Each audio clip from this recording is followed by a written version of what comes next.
how to turn on peek a peek on Snapchat.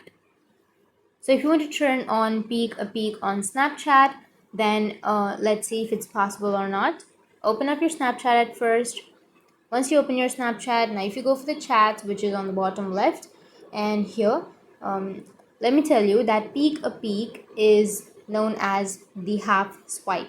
So if someone half swipes on your message or on your chat, then you will have the peek a peek option. So you can go for the profile, which is on the upper left, and here you can have an option of Snapchat Plus.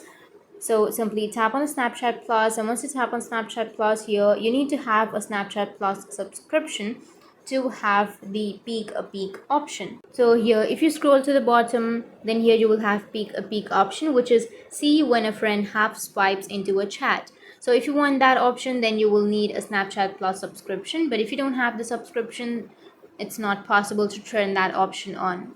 So that's it. And if you have any questions, feel free to comment below. Thanks for watching.